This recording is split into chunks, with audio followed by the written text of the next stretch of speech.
Welcome to Geek Week, where the fun never ends. Action figures ready, it's time to make amends. Comic books stacked high, each cover a dream. With Jacob's toy, SuperSorrell, and Triple G's team. It's Geek Week, come on, let's dive in. With laughs and adventures, let the fun begin. So tune in now, don't miss a beat. With every new release, TV to movies, new worlds to explore. Toy hunts in the wild for treasures and lore. In the realm of collecting, we're never alone. Join us, make this hobby your own. Retro vibes buzzing, let's level up right. It's Geek Week, come on, let's dive in. With laughs and adventures, let the fun begin. So tune in now, don't miss a beat. Geek Week is here, bring your passion alive. Let's thrive and revive.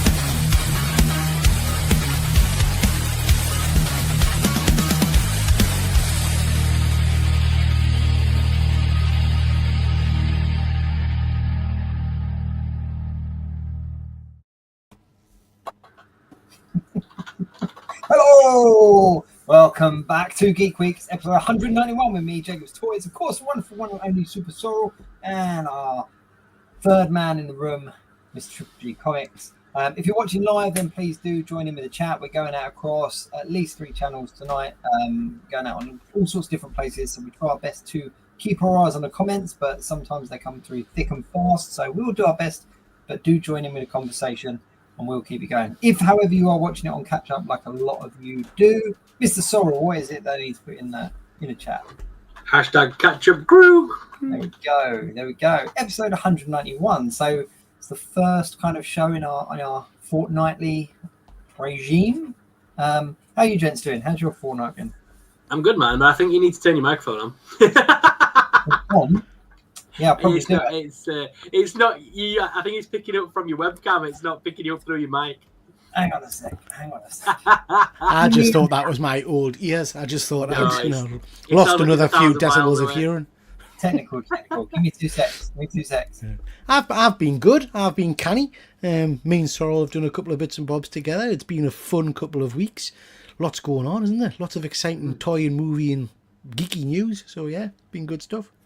Yeah, and I've got you both coming on my channel over the coming days and weeks as well. I've got Triple G on Wednesday, and I've got Jacob the week after as a part of my new kind of midweek geek catch up with different people. I've got Lightning Collector on there as well, coming up as well. So jealous of that midweek geek, just superb. Midweek geek? Yeah, I wish I'd thought of that one. Yeah, love that. Yeah, just whilst Jacob's getting sorted, Sorrell, I know you're a horror man. I've just started watching The Orphan tonight. Very cool film. Have you seen that one? Oh, very good movie, The Orphan. Yeah, great halfway movie. Through. When we finish this, I'm going to go down and finish the end. But yeah, really cool. Yeah. How's that sound better? Yeah, Perfect. There we go. The Orphan. Funny you should mention that. Have you guys watched Good American Family?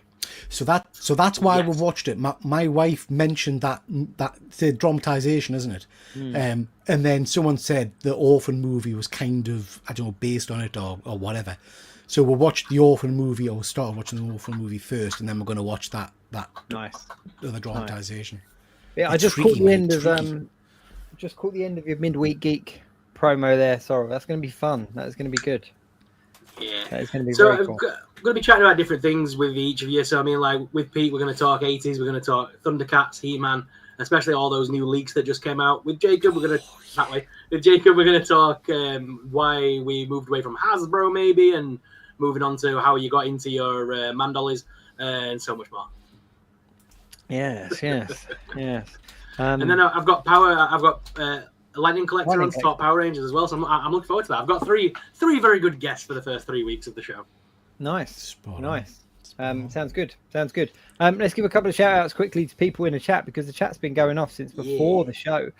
Shelley's there with a lava. Do you know what? I haven't even seen that flaming film, but it's only like 30 seconds or something, isn't it? Is the clips I've seen the entirety of it? Just yeah. It's just 30 seconds long.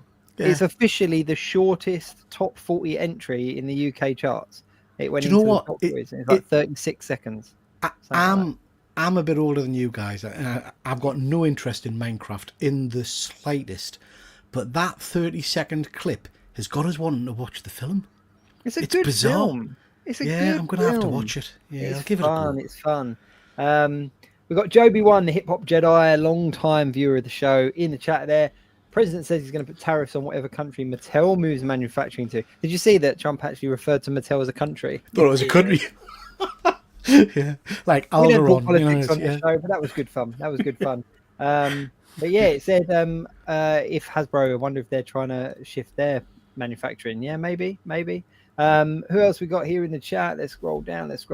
Annie Roberts is there. How's it going, guys? Very good. Thanks very much, Annie. Joshy Boy Toys in the chat as well. Keeping it going. L2029. Fist pump. Let's go. Ezra Gantos, Toddwell, Shauna Sheep, Luna Thomas, one of my favorite usernames on YouTube. In the chat again. Good to see you, Ezra. So yeah, let me see if there's any others. I will get to you if you are commenting along. Alex Ryan's there as well. Has it been 2 weeks already? Bethany Beth dances to the intro and intro over. Bye. I like the fact that you what are your feels on the new intro? Because obviously we mixed it up a little bit. So do let us know what you think. But yeah, Dead Man Comics as well. I was off to bed. Terry's obviously staying. But yeah, we will keep up with the comments as we go on. Alex has said it's one of those awful movies that you have to laugh at and enjoy, like The Room. Yeah. Minecraft. Like Shelley says, Minecraft movie is daft, but it is a good movie. It's you don't need to know anything about Minecraft to understand it either. It's just a daft animation mixed with live action movie. And you know what? I'm a 48-year-old who reads comics and collects dolls. So daft's my level. I'm all right with daft. So yeah. I mean, you're talking Jack Black and Jason Momoa. What more do you need? I tell you what, when Jason Momoa, I wasn't a big massive fan of Aquaman, but he's superb in an awful film, Fast and the Furious. I don't know if you've seen him in that. Hams it up something rotten. He's superb in it. He saves the movie. He's brilliant.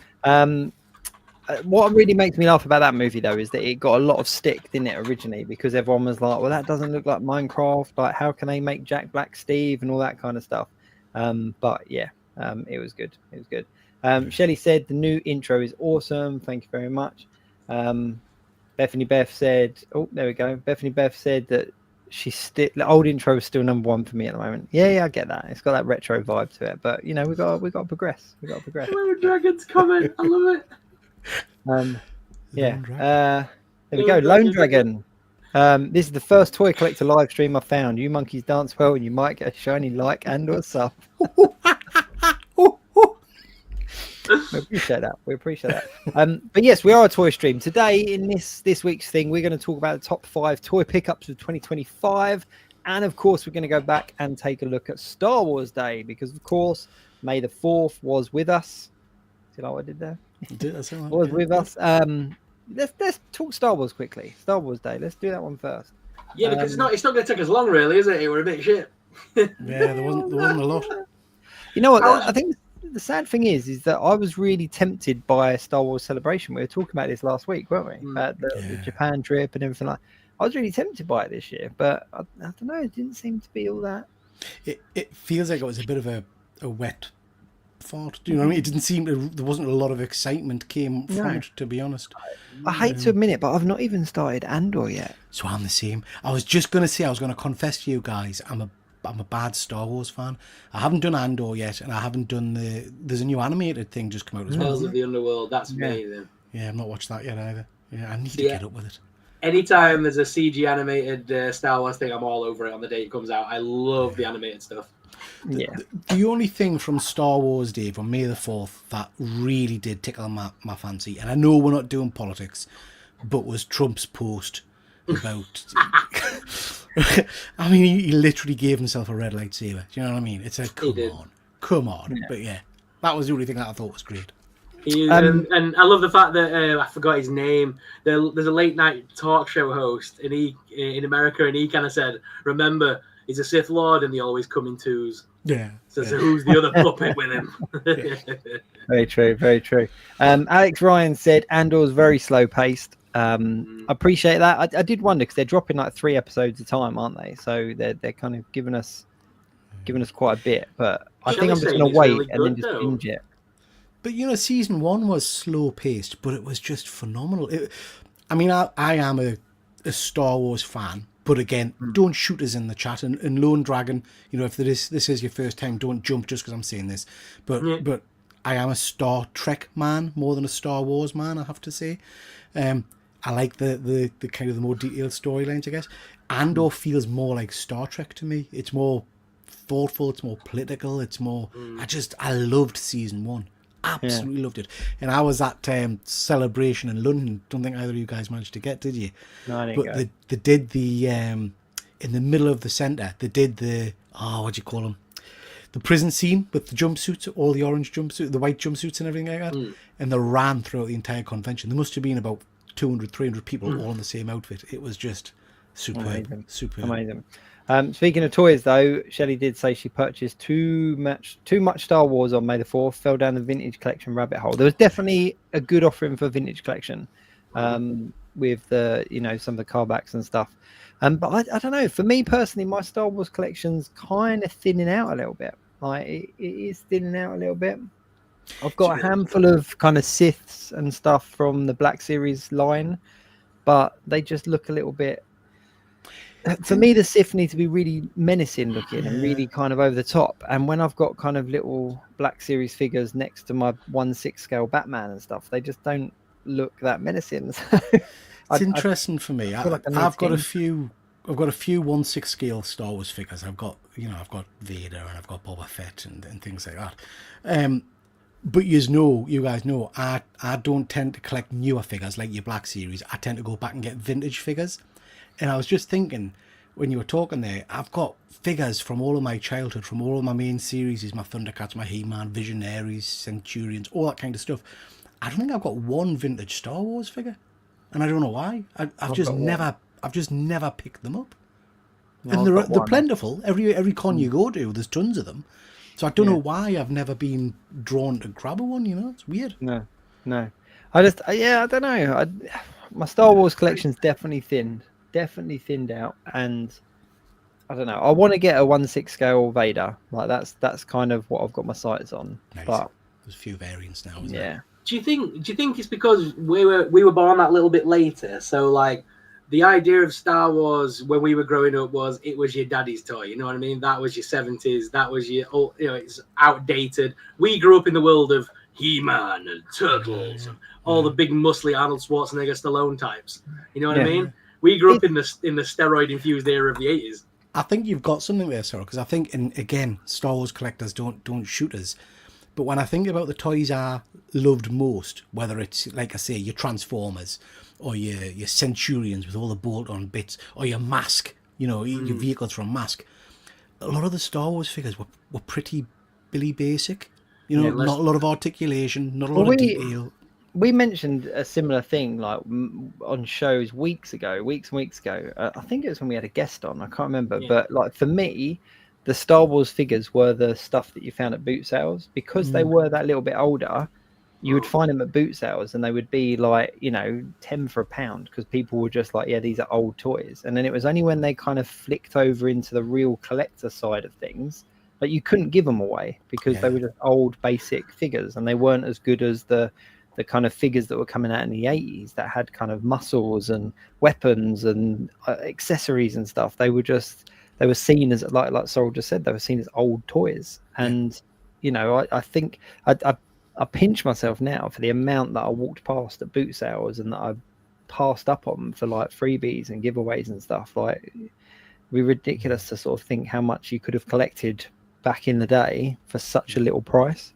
I mean, let's not forget that we also grew up in the dark times.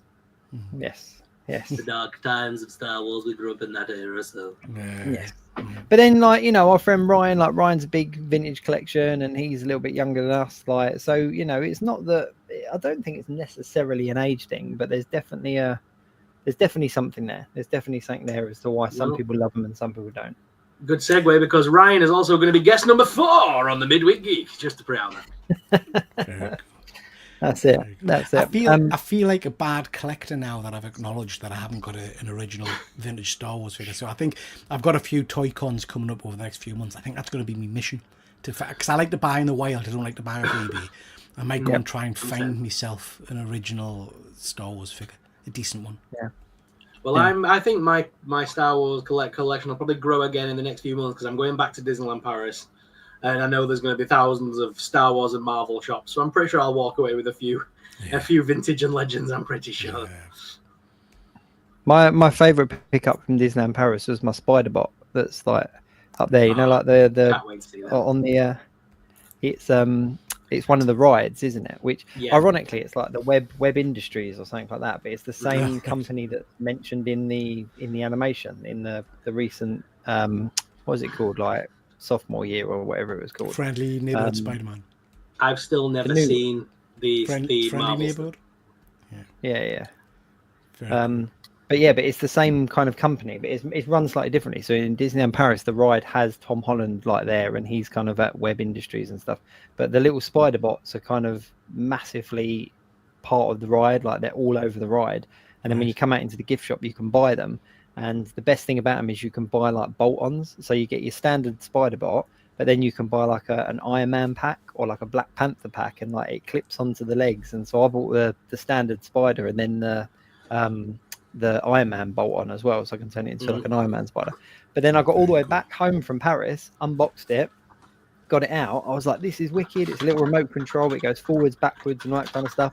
But if you have two of them, you can like fight. So essentially they have like a laser on them where they can like, and they have like 3 lives, and you have like a powered up weapon and a smaller weapon.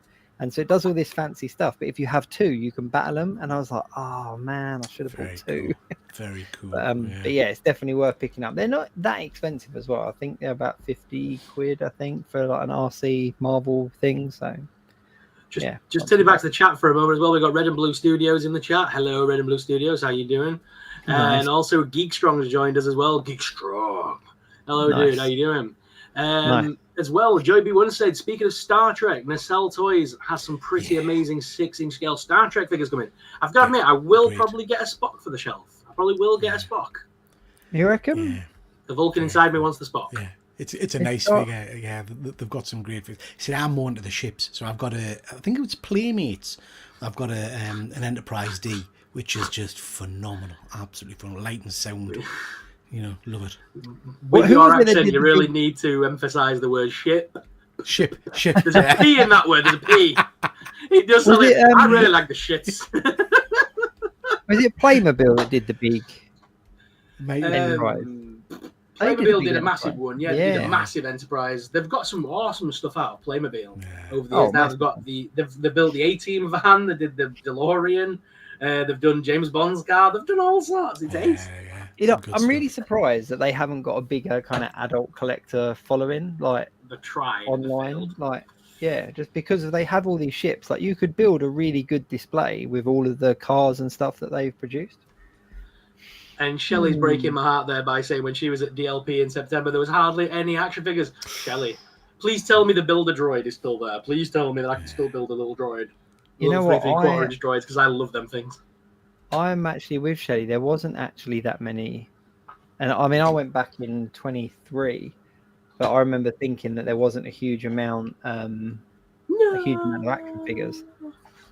I mean, there is stuff there, but it's, I mean, like them kind of, remember the Disney Store kind of sets that you get, like the little plastic figures.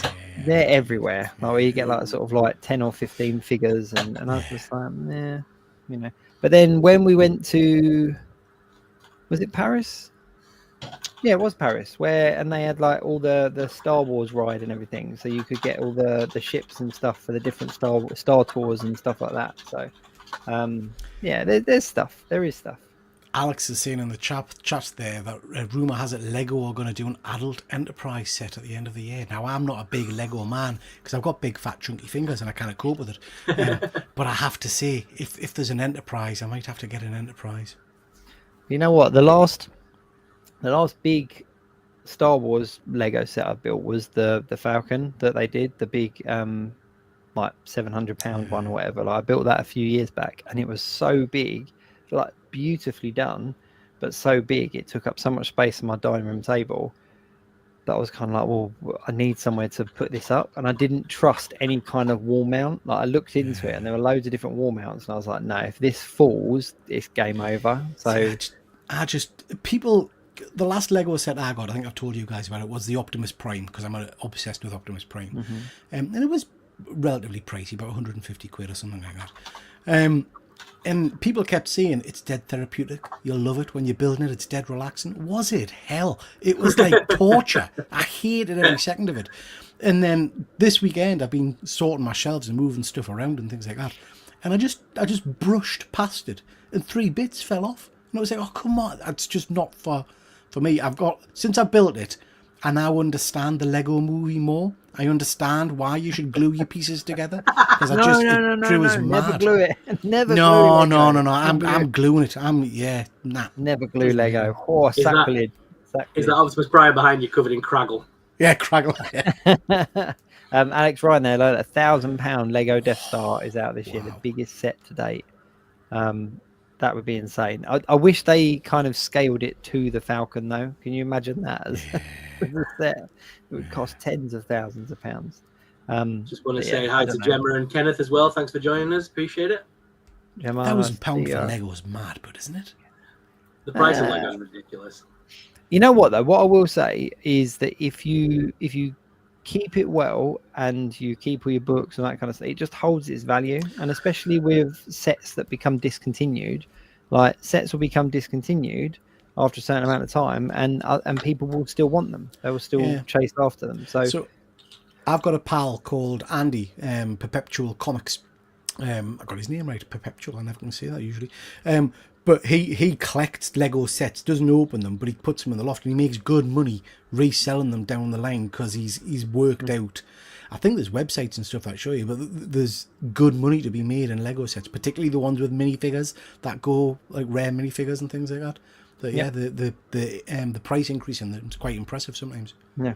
And the thing is I personally don't have an issue with that at all, because if something's out for, like, it's for sale, do you not agree? No, it's flipping. No, it is. It's not. No, it's on every not level, flipping. it's flipping. You're buying something to sell deliberately when it goes up in price to another collector. No. We agree to disagree on this. I think if something's there and it's readily available, it's different if you're. So let's take the Maximum series Spider-Man that came out, the Marvel Legends one. So that came out. Everyone went mad for it. People bought multiple with the intention of selling it, knowing that the pre-order was going to sell out.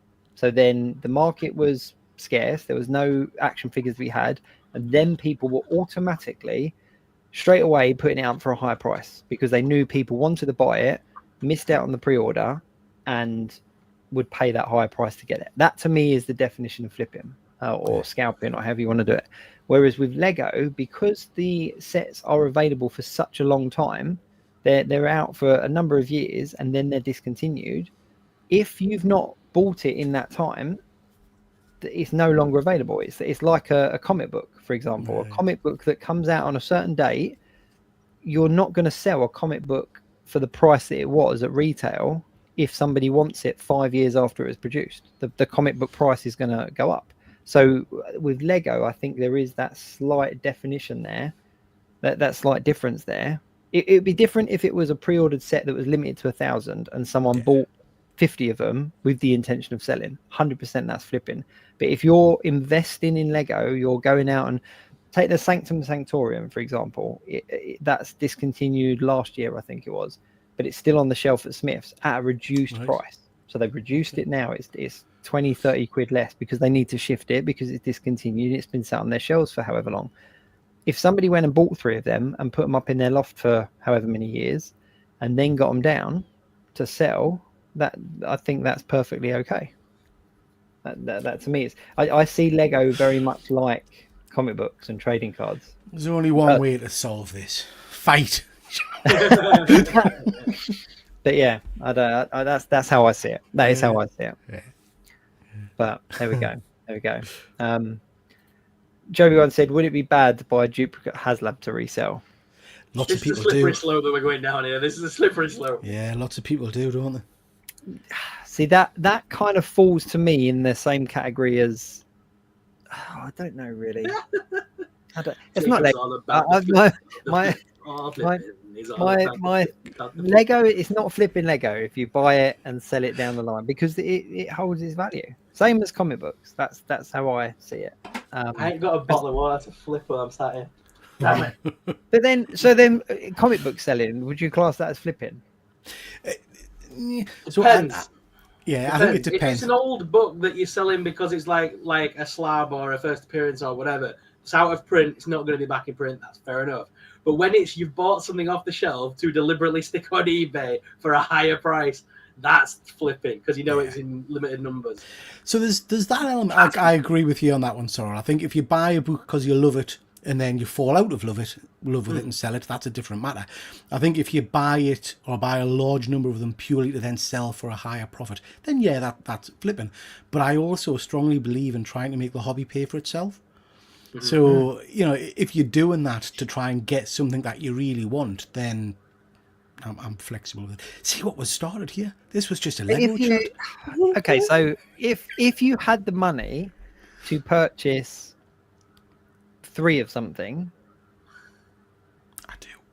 To store that away, you do with books, don't you? So I do with comics, but that's not because necessarily I want to. Well, that's a lie. If I think. So, for example, Thunderbolts. I've got about 5-6 copies of the first appearance of the Thunderbolts that I've bought over the last 5-6 years because I like the team and I thought in the future this is going to be probably a big Marvel property. So I've got all those books sat there graded. I keep the highest grade for myself, but have I been motivated to sell them at the moment? I haven't, because I'm a bit of a hoarder. I buy stuff that I like and I buy multiple copies of it, not necessarily to sell on, just because I like having multiple copies, because I'm weird. I also forget what I've bought. So I'll quite often, on my channel, buy a comic book and I'll do a live show or a video and I'll say, hey, look at what I've got. And people in the comments will say, Peter, you got that 2 years ago, man. You've got 3 copies of that already. And I'm like, oh, yeah, have you right? Because I just forget what I've got, So it is, I don't know. Flipping's an interesting topic, isn't it? It is a difficult one though, because like I said, the only thing I can liken it to recently is the Maximum series Spider-Man, because it sold out. There were people that wanted it that couldn't buy it because everyone had sold out of it, and then there were people that purposely bought them because they know they were able to sell it on. It would be like buying 2 of those when you only wanted one because you knew you'd be able to sell the second one at a higher price. And then listing it straight away because you know the buyers are there. That to me is flipping and a massive no-go. But if you're buying something and investing in it, it's, I don't know, like I think if you had the intention of buying it to sell it straight away at a higher price, that's flipping, because you're essentially flipping it around. If you're buying something like a Lego set, these things are here.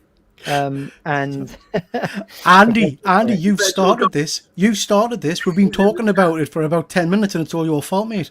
We're talking about Lego and I pointed out that you do quite good business with your keeping of Lego, and that launched into a flipping conversation.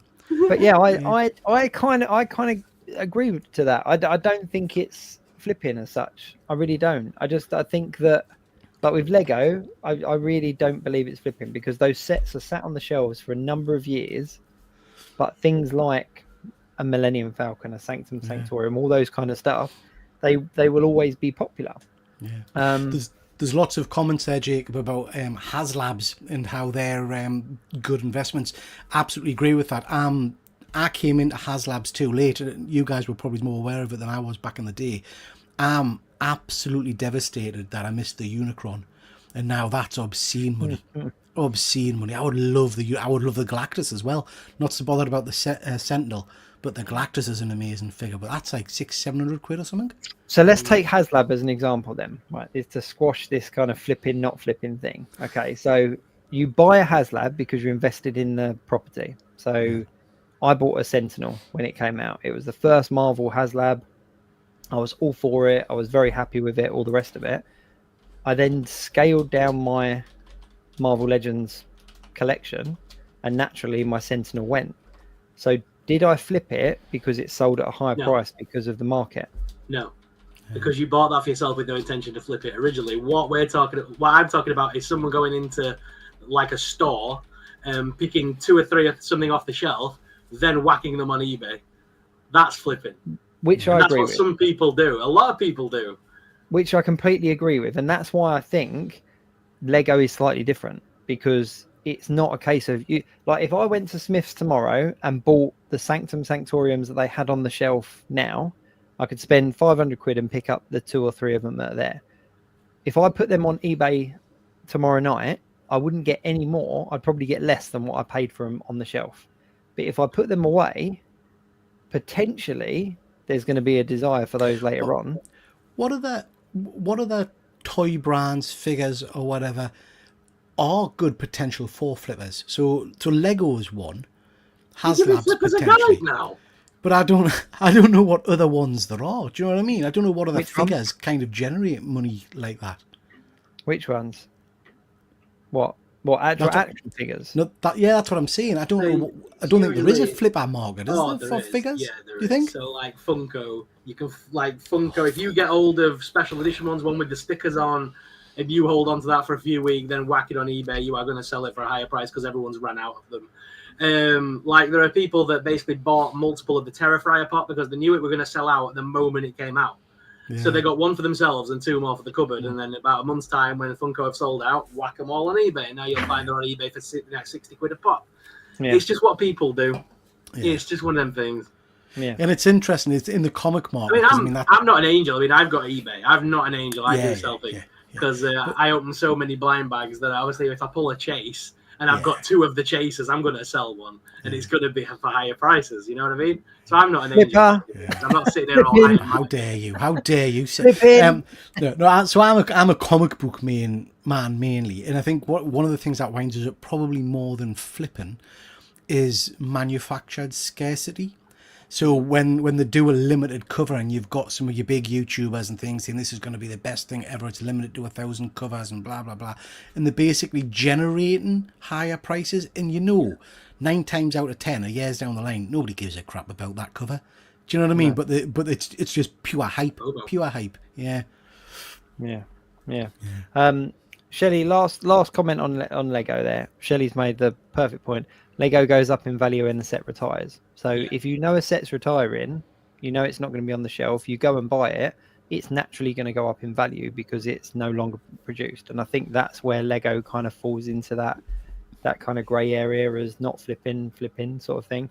Like you're going to get a highest price for it. It's just whether you've got that money to invest in it before it retires. It's like my wife Lynn, she's got the Diagon Alley set, but she's only got half of it, and the other half is now retired.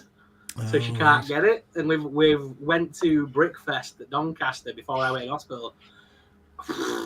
People are flipping that for stupid money now. Andy's got one in his loft. Give Andy a shout. He'll have one in his loft. Comics. He's got 15 of them. He's got 15 of them upstairs. Do you know what I mean? Okay. It was the Weasley's shop. Yeah. That side of it is now completely ridiculous priced on eBay.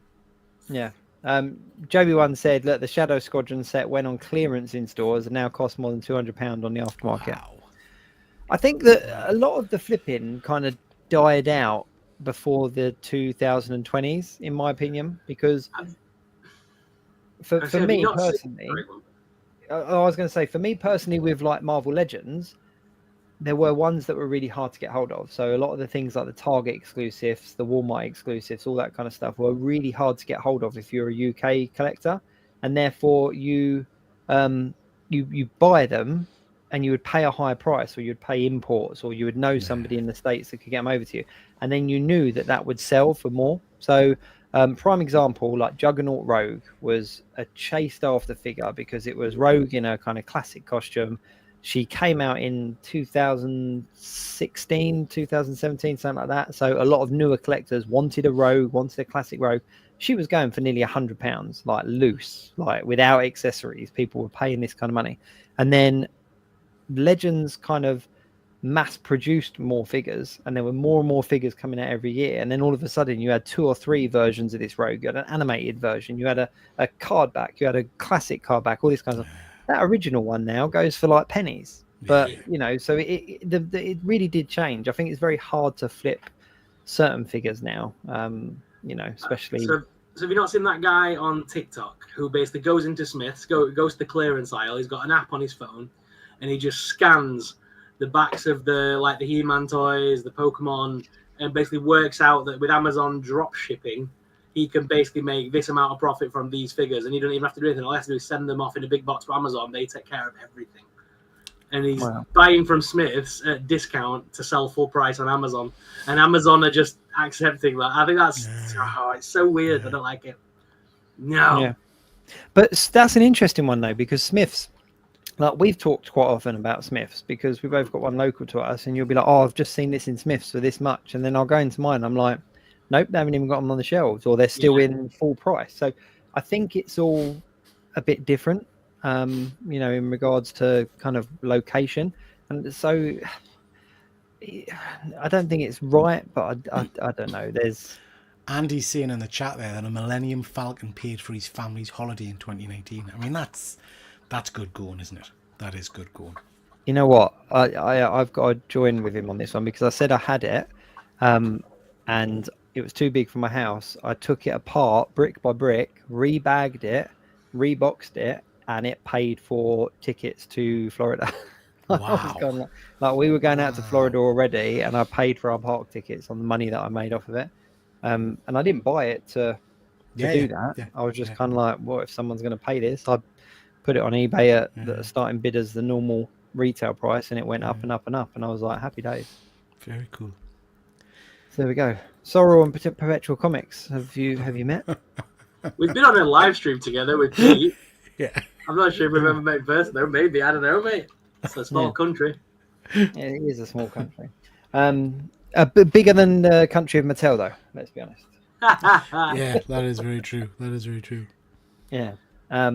It's a weird it is a weird thought, isn't it? But then you look at sites like eBay, like, you know, people bid for stuff on that. So is the seller in the wrong if something goes for a high price? Like, it's a weird, you know, the aftermarket is a weird conversation. It really is. So I don't know. Jury's out on that, but Lego's fine. Perpetual, you're all right in my books. It's fine. Stug's in the chat. Evening, Stug. Good to see you. Did anyone watch the Kung Fury 2 sizzle reel? No, I've not seen that. Yes, I did. What was it? I can't remember. What's Kung Fury? Just Google Kung Fury 2. It's like, yeah, it's just the ultimate 80s mashup movie. Stug, just remind me, what was the name of the police team with the Triceracop? Like that in itself is like, yeah. And he's in like a police team. They're called like the some, I don't know, but yeah, Fassbender's in it, Schwarzenegger's in it. Like, it's mental. But it's just Google Kung Fury once you've finished. This is a real film. Yep. It's Did you see that Karate Kid is being pushed to the high heavens right now? The new Karate Kid movie. Yeah. So it was the WWE was sponsoring the WWE's Backlash event last night. They had some of the cast there and a bunch of like influencers there with the gis on and stuff, and said the name of the film on the back. And then in the supermarkets at the moment in the UK, you know, the Sharwoods, like the sauces for your food. They've now got like Thai green belt curry sauce and nice. nunchuck curry sauce, or whatever. They've like renamed them all with like adorable puns. I'm interested in seeing that movie, but I'm assuming that I don't have to know anything about Cobra Kai because I've not watched any of that. No, it's a standalone. But by the looks of it, it's like an amalgamation, if that's the right word, of the Jackie Chan Karate Kid and the Daniel LaRusso Karate Kid, and they're kind of now meeting. Those two kind of things are coming. I don't know. I'm not as hyped about it as I thought I would be mid Cobra Kai. I was so into Cobra Kai, but then Cobra Kai ended so beautifully that I'm kind of like, yeah, I'm kind of done. Like, I'm all right. I'm good. And I don't know. I'm not as hyped about this as I thought I would be. If it was if Cobra Kai kind of led into it a little bit, I think I'd be a little bit more invested. But I'm a little bit Karate Kidded out now. If this film would have come out in the downtime between the last like before the end season, you know what I mean? Like, that time we spent like nearly a year with nothing. If they'd have put this movie out then in between the two, and then had the final season of Cobra Kai, it would have skyrocketed. They could have included it as part of the Cobra Kai sort of thing, and they could have sold it in a box set, and you know what I mean? It would have been a part of the series in most people's eyes. But now they've done this, you had, like Jacob said, such a good ending with Cobra Kai. It seems almost like a pointless film. It's just a cash grab, I think. Lone Dragon there is saying he's looking forward to King of the Hill coming back. I don't think I ever watched King of the Hill, you know. No, I don't think I watched it back in the day. It kind of missed me. It was in between kind of South Park and Family Guy, and I was kind of like, I was into my South Park, I was into Family Guy, and then I just kind of skipped over King of the Hill. Yeah, I loved South Park back in the day. That was one of my favourites. Joshy Boy Toys, I think, has asked twice about for a comic book day. I missed it. I was at work. It went mental work. Yeah. A good friend of mine sent us a couple of Monsters books that I was keen to get, and I think Andy was going to try and hit you up with one. Try and get me one as well. Yeah, but I missed it altogether, sadly. I got a few books. Yeah, I got a few books. They didn't have a lot of them though, because obviously with all the issues going on with Diamond, the distribution's a little bit mental at the moment. So not everything arrived in time. But I got a good handful of books. It was still a fun day, and it might potentially be the last one. I mean, is it NECA that's now the buyer for Diamond? It's all over the place, isn't it? It keeps changing. So yeah, it's a bit. It's a company, but apparently that company's owned by NECA. Apparently, it's NECA's parent company that have basically bought them out. Oh, we've got Fuzzy John up in the chat. Nice to see you, Fuzzy. You're right, Fuzzy. Oh, there you go. Stugs answered me. The Thundercops. That gives you an idea of what Kung Fu Fury is all about. It's just mad. It is just mad, but it's worth a watch. Put it this way: it's really 80s. It's based in like Miami, and Hitler's the bad guy. Like that. You've got. They all do kung fu. They all do kung fu. It's mental. It's very much a movie for people that love cheesy 80s cop films. That's me. Yeah, and action films and dinosaurs. So Fuzzy Dunlop said the company that owns NECA was the initial second highest bidder. So the person who bought Diamond, the person who was bidded to buy Diamond backed out. So there was a whole host of carry on, wasn't there? Yeah. There's so much going on. It's so weird. It's really all over the place. It really is all over the place, which is a shame. It really is a shame. I just kind of want to know where they land. Like, especially Diamond Select Toys. Like, we've been big fans of them, big supporters of them for a number of years now. I just want to see. Will any of this even affect us in the UK? Because aren't comics in the UK distributed by a different company anyway? There's different arms that distribute, and I think when they were starting to do the initial distribution deals, I think the UK arm wasn't touched, but I don't know what it is at the moment. I think it's gone back and forwards, and because like Image Comics and a couple of others that I read aren't even through them anyway, are they? It's a completely different company nowadays. Ever since COVID. As Fuzzy just said there, they're not interested in the UK. But it's just the bigger kind of side of it. Like we've worked kind of with the Diamond Select Toys side of the business for a number of years, and they're, you know, majority of the products are fantastic. Like, I'm a massive fan of the Invincible ones. I love the new Walking Dead ones that they've got coming out. Like a lot of the Diamond Select gallery diorama figures, like statues, are absolutely stunning. I just you can see. I've got a couple of Matrix ones there. Speaking of Invincible, have you seen the blind bags in B&M yet?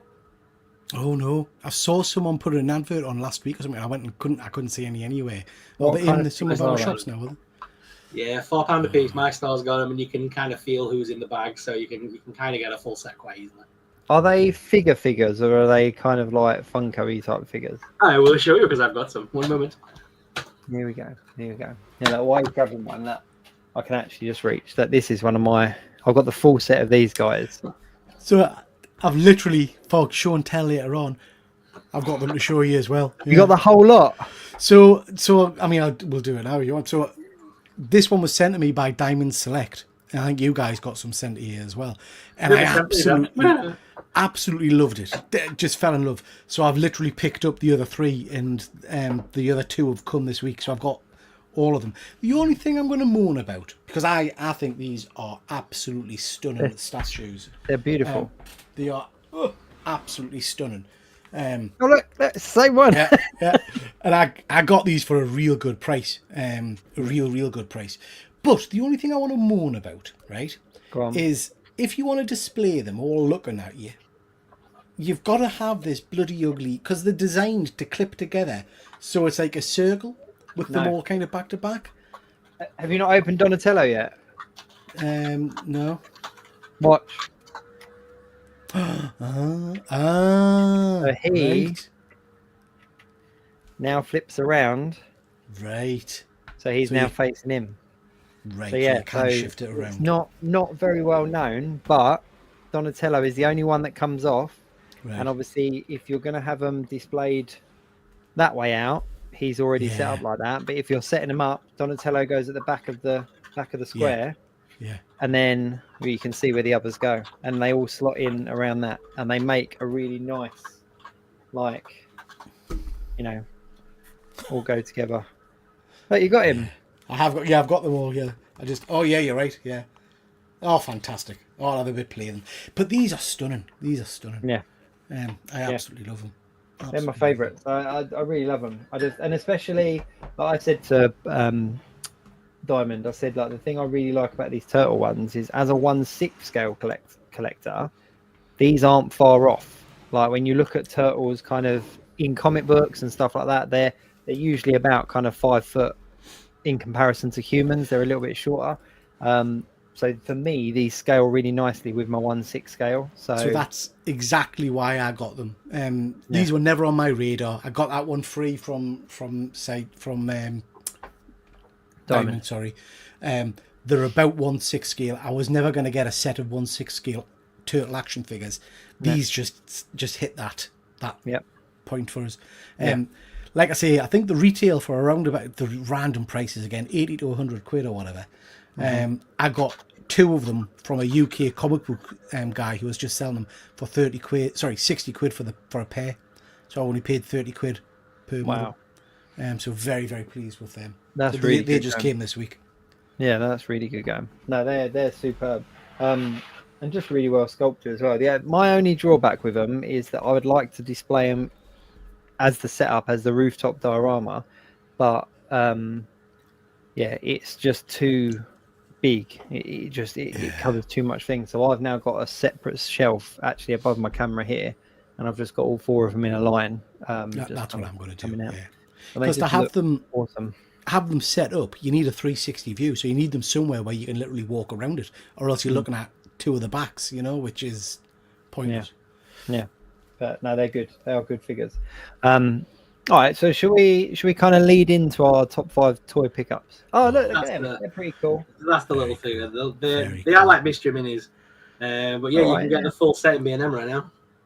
Yeah, all right. The thing I really like about Diamond, and Joshy Boy Toys said Diamond sent me the Mauler twin Invincible figure. I've got that one as well. Actually, I actually got the full set from Diamond, and I absolutely love them. Absolutely love them, because they look like they're right off the page. And a lot of people in the comments when I share videos on them and that say about their articulation, and all that kind of stuff. But the articulation doesn't bother me, because I put them on display and they look like they do in the comic book. And obviously Invincible was a comic book before it was a TV show, so I'm very pleased with the way they look on my shelves. But yeah, I think my only drawback with the Mauler twin was obviously there's 2 of him in the show and in the comic books, and in the pack you only get 1, so you have to pick 2 to kind of get it. Yes, whilst they were sending you guys Teenage Mutant Ninja Turtles, he was sending me a King Troll from Lord of the Rings. Yeah. Which I have got no room for, and I've got no idea where it's going to go.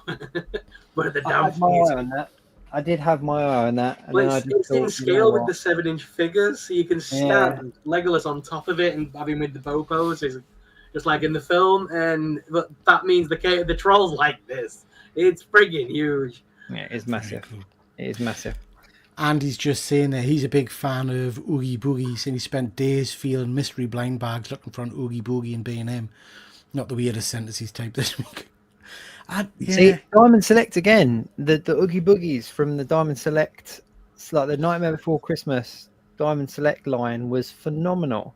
Still really frustrated that there's a couple of figures they haven't made, but they really dove deep and gave us some really obscure characters and stuff. But the Oogie Boogies, I think it was San Diego Comic Con, like the blue light box set with the luminous green Oogie Boogie is stunning. Like they're brilliant. Very little articulation, but yeah, perfect sculpting. But tonight we said we were going to talk about our top 5 toy pickups of this year, and I'm really excited for that. Yeah. I really struggled. I'm not going to lie. You really struggled. Wow. Yeah, I really struggled. How are we doing this? Are we doing it in an order? We'll do 5, 4, 3, 2, 1, and go round. So 5 will show 5, then 4 will show 4. You know what I mean? You actually got them with you, or are we just? I've Yeah, got mine with us. I've got them with me. Yeah. Just before, so I've gone back on eBay and on my channel and had a look. I do forget stuff, so I think these are this year. If anybody says, "Oh, you got As this," long as you pick them up within a year, you know, that's all that really counts. I think I have. Yeah, Right, and I've give gone me a for a minute. varied mix. I have to. I'll say, go and grab varied mine. mix. Hang on a sec. So I've gone for a varied mix, and I have to say, you know, people will probably think I'm going to say Batmobile or the Cat's Lair or whatever, but I've purposefully decided not to do those ones. I've gone for some different stuff.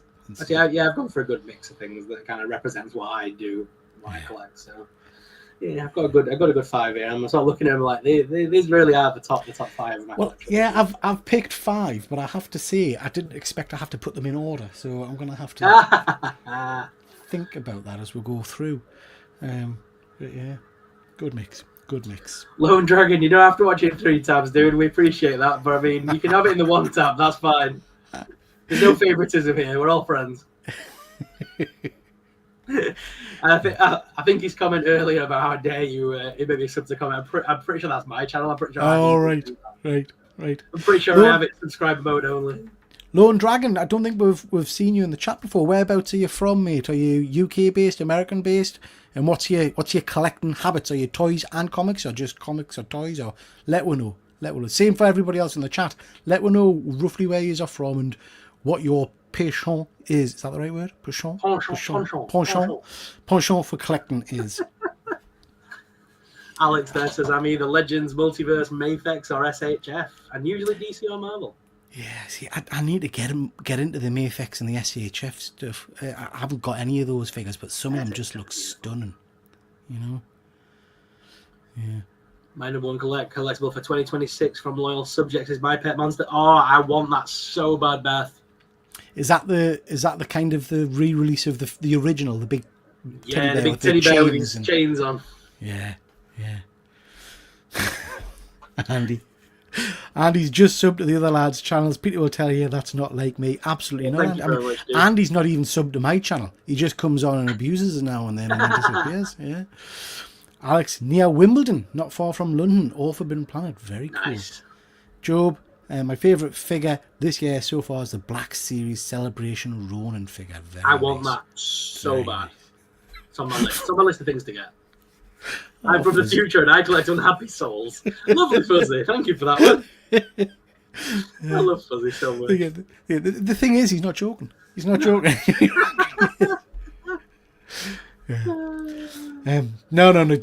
Fuzzy's a cracking guy, I have to say. Joshy Boys Toys. I'm UK based near Leeds.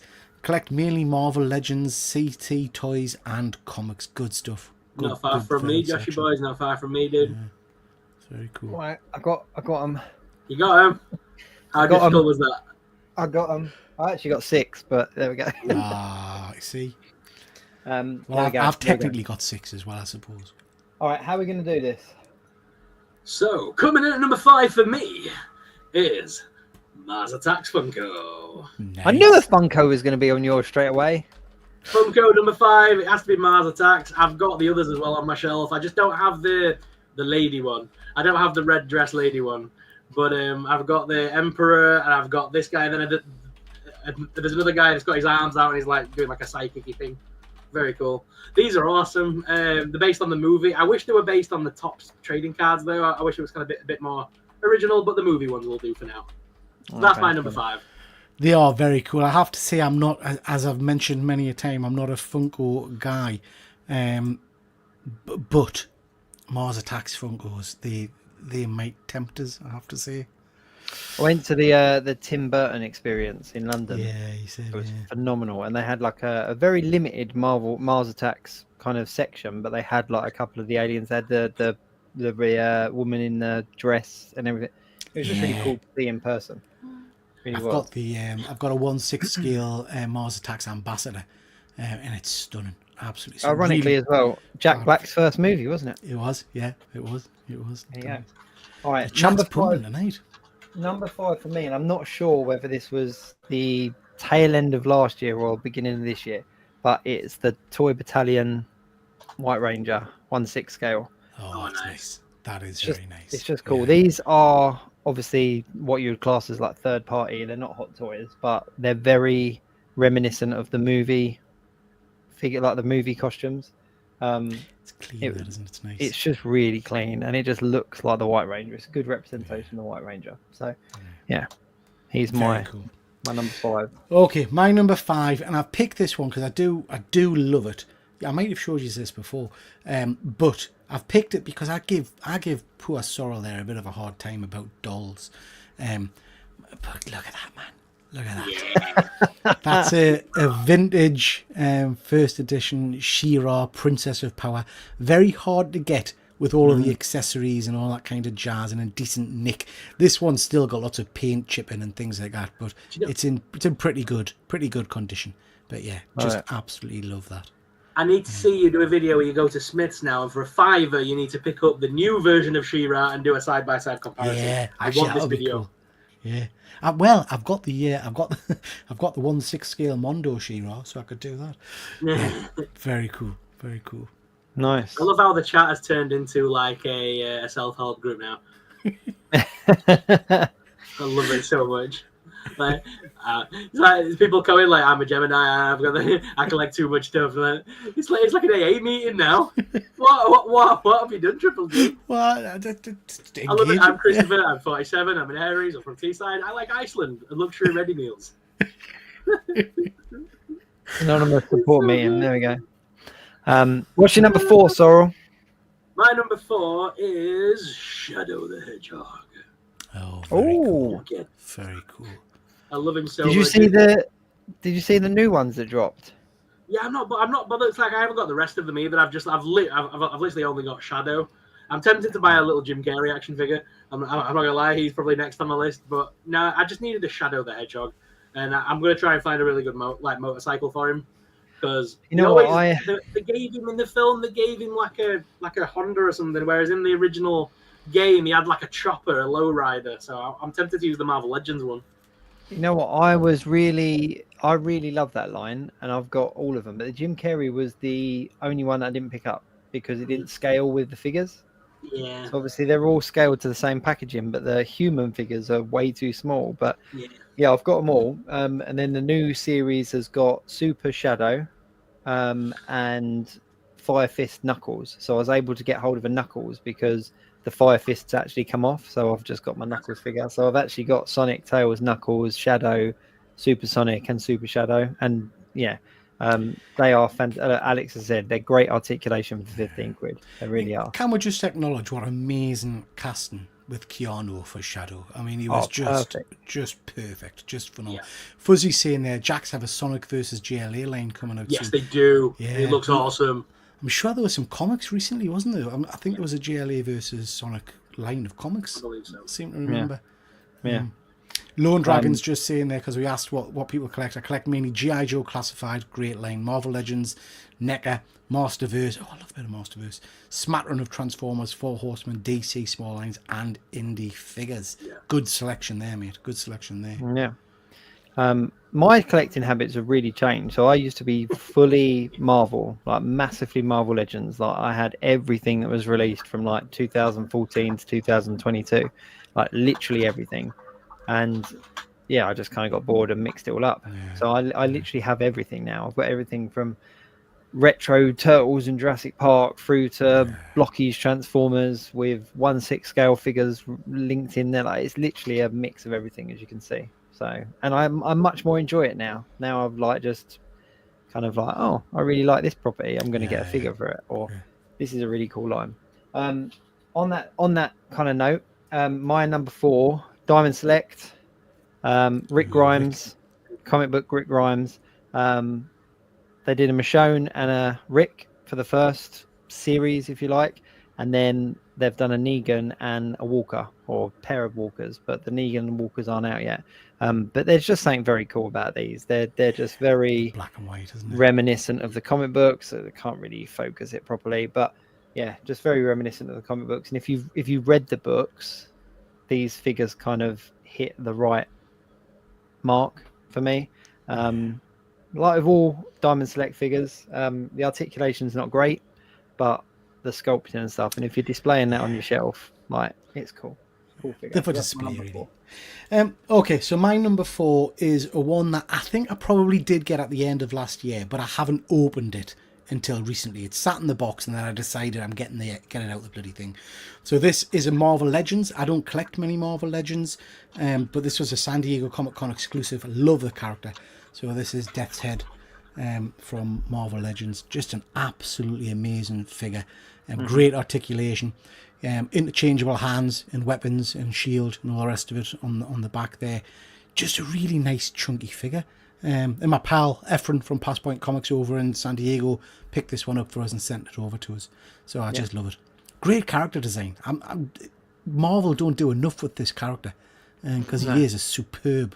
If you're not familiar with him, he's Transformers, Bounty Hunter, and he crossed into the Marvel universe. But then obviously Marvel came up with Death's Head 2, which they then pushed. No, see, I remember the Death's Head 2 design much more because he was, I'm sure he crossed over into like 2000 AD comics and stuff at one point.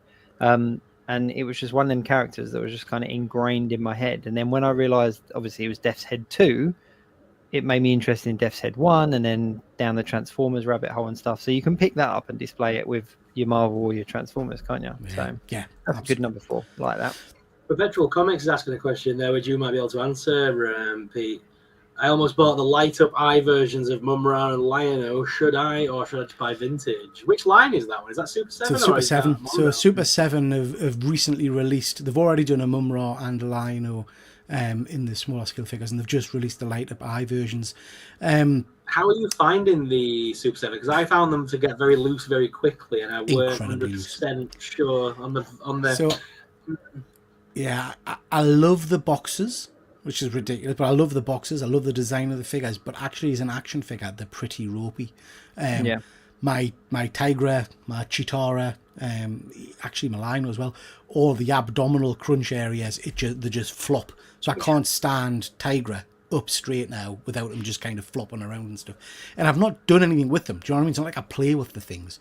They are poor figures. But Andy, the figures are beautifully sculpted. It depends what you want in terms of, do you want something that looks modern and really nice, or do you want to go classic in terms of vintage? My personal choice with these things is always vintage. I'd definitely pick up a vintage line. I've got a vintage Lino and a vintage Mumra. You'll be hard pressed to find a one mind that has a working light up feature. That's the only issue, because the light up features have perished over years, I'm afraid. Fuzzy, that's right, Fuzzy. Super 7 TMNT. I've just kind of dipped my toe in the Super 7 line, so I've got the Lino regular release, and then obviously the cheaper release. I think I've mentioned this last time when we were talking about your cats there, and I've just had notification that Chitara and Tiger are on their way to me as well. So I kind of want to just have a lineup on the shelf. Like I found that. So that's exactly what I've got. I've got I've got the original, apart from Wily Kit, Cat and Snarf, which I'm going to try and get. I found myself really frustrated with the Lino because it's super articulated. It's supposed to be really good. I thought I would be able to pose it in that classic kind of move where he's got one knee bent and one leg out and he's holding the Sword of Omens up. The wrist peg just doesn't do it for you. So you can't get him in that pose. And it's like, oh, come on, man. You know, you're making an adult collectible, because it clearly says in the box, this is not a toy, this is an adult collectible. You know that's the pose. People want to put this figure in. Just give her a different hand, or a different articulated hand, or something like that to kind of get those poses right, but I just couldn't. So yeah, slightly frustrating. Yeah, okay, fair point. Again, for YouTube's for YouTube's thingy there, that word was couldn't. It had a D in it. Couldn't. Just because I know that I would dread to read what YouTube's putting in the auto generator. But do you know what, why is it every time someone says snarf, I have this like involuntary thing in my head where I have to, in my head I'm going snarf, snarf, snarf, Snarf, snarf, snarf. Yeah, it's just one of them 80s sounds, isn't it? Yeah, What's your number 3, Sorrel? No, we're still going to do Pete's number 4, yeah, I think. No, just showed it. I just did Death's Head. Oh, you did Death's Head. Sorry, yes, you did. Yes, you did. My number 3. They're a new line for me this year, and I've been thoroughly enjoying them, but it's got to be Transformers, robots in the sky. These are the Blockies Transformers. We've got Starscream, and it is awesome. I've got several of them now. These are the classic ones. They're so good. They light up and stuff. It's awesome. Let's see if I can knock him to light him up. Was he lit up? No. I don't actually know how they actually work, you know. I seem to just tap him and he lights up. There we go. His eyes light up. I'm going to have to get some of those, I think. Mate, you can get them at Game for about 20 quid a piece, and they're so worth it. Yeah, you do have to build them. They're a bit like Lego, but it's not as hard as Lego, in my opinion. Once you've done one of them, you can do all of them. They're all very similar. I'm just going to jump in with my number 3 at the moment, because my number my number 3 we collect very similar. Well, but they are So cool. good. They are very cool. And just to put it into comparison, Yeah, Like, I've got a bunch of them. I'm addicted to these things. Like, they are fantastic. However, we did have a conversation last week about the scale of them, so I just want to look at one thing. I'm just gonna show you one thing very quickly. He's gonna go get one of the other. I've got some on there behind me. So I'm loving these things. I really am. Like, let me get this guy. So this is one of the smaller ones, because you can get little blind box ones. So these are the smaller ones, and then you've got the classic series like that. So they are slightly different sizes, but they're still very cool. You know what I mean? If you put them in a fight pose, no one's going to really notice the size differences. Absolutely, yeah, absolutely. So I've got a whole shelf of them. So we're talking about the blind box one. So this is my Optimus that I showed you last week. Yeah. This is the metallic chase version. It's like 1 in 32 or something like that. These are, I think they retail at like £7, £8 or something like that for these little blind box ones. And then the Bumblebee one, which comes in the bigger boxes. So this comes in the bigger boxes. These ones retail at about 15 quid, 18 quid, depending where you buy them. But obviously Bumblebee next to this Optimus, they're pretty much in scale. If you put him next to Sentinel Prime, you can see there's a massive scale difference. So that's quite cool, like, you know, good difference. But then I recently picked up what's his name, Prime, the bad version of Prime, Nemesis Prime. Very, very cool figure, very highly articulated, like all his little chest opens up, he lights up and everything like that. But then when you scale him next to Bumblebee, they're not a huge amount different. Minor Megatron. So you see, if you're trying to scale them in line with the cartoon, the movies, Bumblebee should be roughly half Prime's height. Bumblebee, RC, characters like that are much shorter. Prime's meant to be a considerably amount taller than them. But the thing that I do like about them is that these are obviously your boxes ones and these are your blind bag ones. But when you actually put them on the shelf together, they all look pretty good together. And they all light up. The little blind bag ones don't, but all the bigger ones have light functions in them. Can I ask a question about the Prime? And Andy's saying in the chat that I like to moan. I do like to moan, but I just can't help it. I'm of the age. No, that the original Optimus, This one. Yeah. How much did I sell it for? No. Just from a pure nerdy point of view, What's going on with his gun? Why is his gun attached to the back of his arm there? Oh, I just put it on there. That's Right, You okay, don't have to okay, do that. right. There's a Got peg you, there, got you. and just so I didn't lose it, because I wanted his hand open, so I was like, I'm not going to mix his gun up. Okay, got you. Every is Transformer literally- comes with grab hands that the guns fit into, or you can have open palm hands. Okay. They all come with both. And they all come with this little hole as well. Yeah, So I was kind of like, yeah. I wanted him to have his finger point, because I just thought that was quite good. Yeah. And I was like, you know what, just so I don't lose his gun, I'm going to stick it there, because then on display you could kind of get away with him holding it, like, you know. So, Good stuff. but Just yeah, to but say, they're cool. you say in the comments, Shelley's just said she just picked up her first Blockies Transformer today. But if you look Shelley, at let us know the in the comments which one you picked up, mate. Sorry, go on. that's right. I was just going to say, look, if you look at the sort of, let's say, £15-20 version, that's a lot more detailed. You look at the detail on his legs. There's so much more going on, but scale wise, there's not a huge amount in it. So they all do look cool next to each other. So, but they are definitely a good new line.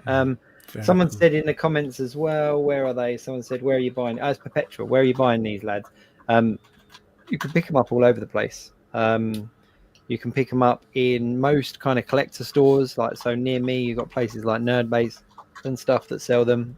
You've got places like Hobbycraft, Sports Direct. Obviously, there's a number of different places online as well that sell them. In-demand toys, isn't it? In-demand toys. But even these little kind of blind box ones, they have articulation in all the legs, in the waist, in the shoulders, in the wrists. Like there's a lot of articulation going on for essentially a £7 figure. But you do have to build them, which is cool. You know that there's a little bit of, you know, construction that's required. But yeah, guys. They are very nice. I'm going to give you that. They are very nice. All right. But if you're picking up a Transformer, pick up a vintage Transformer. And here we have a prime example of Metroplex, the Fortress City Defender. Absolutely stunning. This is my third pick, obviously. I had this as a wee nipper. Really, really hard figure to get complete. This one is complete. He's got all these different weapons and guns and stuff, and he's got the car inside that can transform and all the rest of it. So yeah, I've wanted one of these for a long time, and I wanted it a complete version. So I'm very, very pleased to have grabbed this. If you're after one of these, the bits that quite often go missing are the black ends there on the guns. You lose them. The kneecaps disappear a lot, and quite often you don't get the car inside and all the rest of it. But yeah, nice. Absolutely stunning. I had this as a kid, and do you know, it's one of those things that as a kid I remember it being huge, and then got it, and I bought it, like I say, about a month or so ago, and thought, oh, it's just like a normal Transformer size, but in my head it was huge, you know. But yeah, love this figure, absolutely love it. This is vintage Generation 1. I like Fuzzy as well, putting Billy Big Bollocks. That made me laugh. Stuck saying, is that from the 80s? It is, yeah, it is. Yeah, Generation 1 Transformers. Yeah. Fuzzy, can I ask why his gun's like that? Which one, Fuzzy? He's got multiple guns. Yeah. Very cool. Yeah. That is very cool. That is very cool indeed. What number are we on? We on number 2. So okay. my number 2 is a new one that I got just this May the 4th, and it is the Japanese-inspired Obi-Wan Kenobi S.H. Figure Arts. It is such a good figure. By the way, his hands like that because he's normally surrounded by rocks that are like levitating. Yeah. But he's got a jacket that goes with this, a great big hat and stuff. There's so much going on with it. The best part is the lightsaber is in the shape of a katana. So it's a very cool inspired figure. They've also done Mando and Boba, and there's a Darth Vader, and I believe they've done a, what do you call him? Mandalorian now as well, I believe. All right. But I want the Vader to go with Obi-Wan now and kind of recreate that final Obi-Wan scene, but in a bit more of an anime form. Yeah. But yeah, very cool figure. He's very nice. Very detailed. Yeah, nice. It does look like Ewan McGregor as well. It has got a look of McGregor about it. It's good. Yeah. That's very cool. All right, my number 2, I've just got one, but it's kind of the complete collection. But it has to be the Beast Kingdom Batman. they're so figures. good. They are so nice, and I've got the kind of full set of the DA8, whatever they're called, like the more recent ones. So we've got Batman, we've got Batman Forever, Batman Returns, Batman and Robin, the Dark Knight, and the Batman. So a good kind of 5 Batman. The only one that I've not got is Batfleck, so I need to pick that one up. But that one didn't come out. Figures. They're just beautiful. They really are. They're like I said, they're like mini hot toys. And yeah, just the detail on the head is just like the head sculpt is just brilliant. I don't know if I can even get that. What's the price point on them, Jacob? Like 50 quid. Yeah, 50 quid. The only problem is that they go up on pre-order and they pretty much sell out straight away over here in the UK. So, you know, I believe they're from Taiwan, aren't they? So they're a small company from Taiwan, but they're getting bigger and bigger and bigger all the time at Beast Kingdom. I got there. They did a Buzz and Woody, and they were amazing. I love those. I've still got them on my shelf to this day. They've done so many good lines now, but the Batmans, because of the cloth cape with the wiring and stuff, and all the different hands you get, they're just awesome little figures. And like I say, the Keaton one's awesome. You can just see mine here. Look, I've got like the full. It takes up a nice shelf. I can get all of my Batman costumes in one shelf, and it just looks good. I'm really hoping that Beast Kingdom do go and give us Robin and Batgirl, and then some villains as well. I'd love that. Yeah. Well, Peter said, Peter, pull out a Batmobile, show me his boss. It's too bloody heavy. I was going to bring it, Andy, but I couldn't put it in. It was too heavy. That's the 1/6 scale 89 Batmobile. It's just a beast. But I'm going to end on 1/6 just scale. before you did, Alex said he's got the Flash Keaton Beast Kingdom if you're after one. Cool. Appreciate it. They are doing other Justice League figures as well. They're not necessarily just doing movie ones. There's some like more comic book animated style Justice League figures as well. Like Sol said, though, I'd love to see them do a few of the villains. But they're definitely a company to keep an eye on because they are top-notch figures. Can you imagine what they would do with like the Riddler, Jim Carrey's Riddler, or Two-Face, or because of how they look and stuff, they're just cartoony to begin with. Beast Kingdom are knocking out the park. But even characters like Bane from like the Dark Knight series, like I just think that I'd love to see more. I really would love to see more. Definitely a company to keep an eye on. Okay, so I'm going to end on a couple of 1/6 scale figures. This is your number 2, though. Yeah, number 2. Yeah, if you collect 1/6 scale, Hot Toys is normally your company to go to, but I like Mondo as well. Difference with a Mondo figure is Hot Toys are more kind of screen accurate. Mondo, you see joints and things like that. I've got a lot of Masters ones, but Mondo recently started a new line of figures which just blew my little brain, and that is the Thundercats. So this is a 1/6 scale lino. Thing with these figures is you get an absolute ton of accessories. I think this one's got 5 different head sculpts, 3 different cat claws, different sword designs, all kinds of stuff. I absolutely love this. This is a dream come true for me.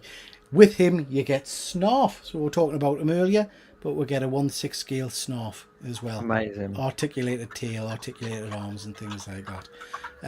So yeah, just absolutely love this. Cannot wait. So they recently shared some sneak peeks of the next figure in this line, and it's Mum-Ra.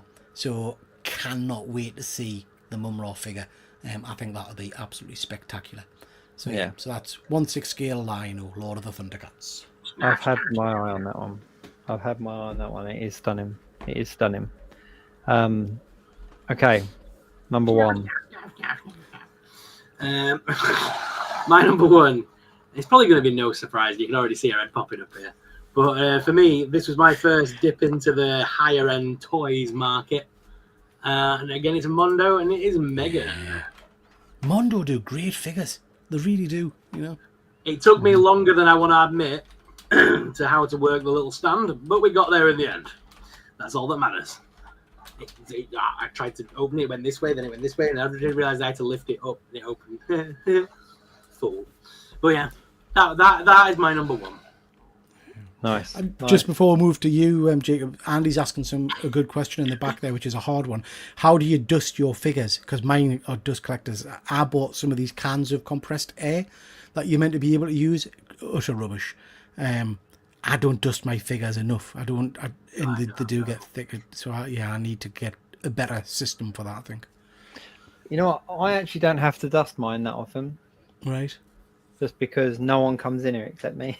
Yeah. So it's almost like a closed room. I've got like a two-way door lock, like a ventilation. You know, you go through one door and then you gets going, and then I come through the second door. Like, I just not a lot of people come in. It's my office. It's so I don't have to dust as much. I've seen all the little mini vacuums and all that kind of stuff, but I don't have to dust mine as much as I thought I would.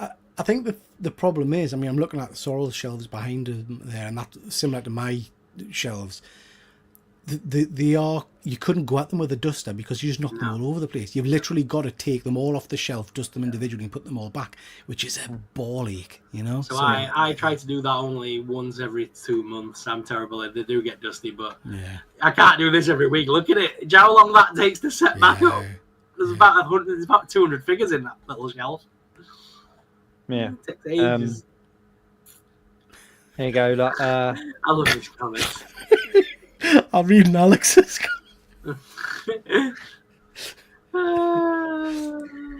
Joby once said they make a chargeable handheld air compressor. It's about $70 or so on Amazon. I've seen these. I've seen these kind of these dusters and stuff, and I've been tempted, but I don't know.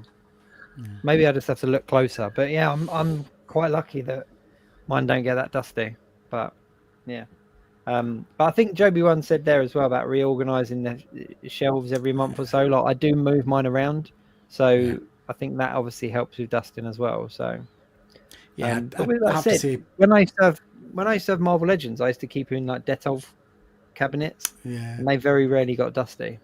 So I'd do my 1/6 scale figures probably once every 3-4 months. I'll take them all off, dust, and then put them back in different places and things. Yeah.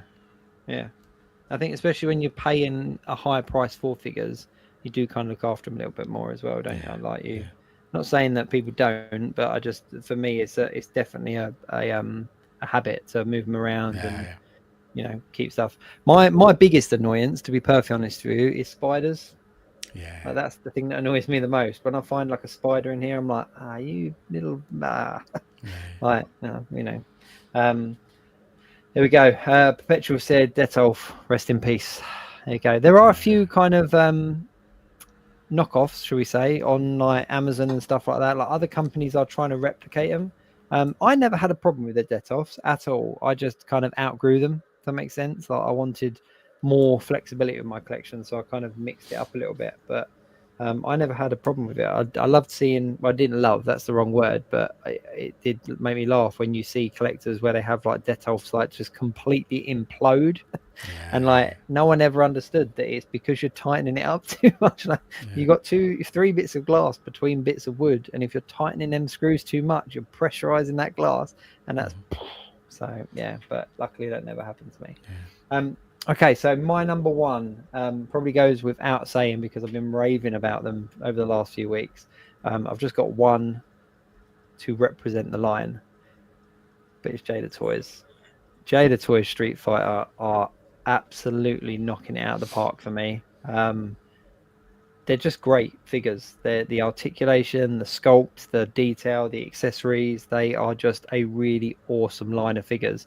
And a little bit more kind of in the vein of what you were saying about Lion-O. With these, you can get them into a lot of the poses that you see in the game. Like not all of them, and you have to be a little bit artistic with some of them, but the fact that they come with so many accessories, every single one of them comes with an alternate head, alternate hands, the special the special effects, the special moves are all individual to the figure. They all come with their own little stands and everything like that. I just think for an action figure line, compared to other action figure companies that are out there, these guys are really giving us what we deserve, sort of thing, as a collector. And I think they're really setting the precedent. And it's just little things as well. And the reason I picked up Ryu was because, Ryu as a character, it's like the white gi, but what you probably can't see on the the camera is the texture in the costume. Yeah, So it's all textured. It's not just flat plastic or molded plastic into the muscles. It's all textured like you would expect. And then the top part of the gi is like flexible, like rubbery plastic, so you can get them into those Cool. positions. So yeah, so there we go. Great So figures. I'm So quite happy. my last one, my number one. A few people in the comments are saying about 1/6 scale deserve and display cabinets. Absolutely. I've got quite a lot of 1/6 scale figures now, and I've got 8 cabinets. I want to say 8 glass cabinets. So really hard thinking about what, because we've looked at the first part of this year, but this figure I got a little while ago, and I think this might be my favourite 1/6 scale figure that I've ever picked up. And this is the, you guys have heard of InArt, yeah? Yeah. This is the InArt Superman, Wow. Henry Cavill Superman. It is just an absolutely phenomenal figure. Flight pole and everything. Wow. The costume is stunning. It's the first time I've ever seen it on a figure. You might not be able to see, but you see the silver behind him? Yeah. Oh, yeah, that's not on the costume. That's an actual bodysuit behind him, and this costume is like I don't know how to describe it, but it's a mesh, and the silver is the actual body of the figure behind it, and it just gives that stunning kind of translucent figure. Head sculpt is amazing. It's Henry. You know, I just think it's absolutely phenomenal. You get 2 head sculpts with this. You get an angry one with heat vision kind of effect, but I just love the kind of the classic Superman. Savior kind of floating around there. Stunning. Absolutely love it. Absolutely great figure. Great figure. You get what you pay for with InArt, I have to say. Yeah, that's a stunning figure. That really is. Okay. Have you guys got any like bonus additions? No. I would just add on to what you said about Jaded Toys. Obviously, I've really been enjoying those as well. They're such a good line. The only other big shout out for me this year would have to, and again, Pete's probably about to piss himself, but I mean, Care Bears. I mean, the Care Bears line got rejuvenated this year, and they've done the Universal Monsters. They're about to re-release them again in black and white. I want those so bad. And they're going to be doing the pop vinyls in black and white as well, so I'm going to be all over them very soon as well. And like someone said in the comments there about Scooby-Doo, Jaded Toys are moving into Scooby-Doo next, and I'm really looking forward to those. Yep.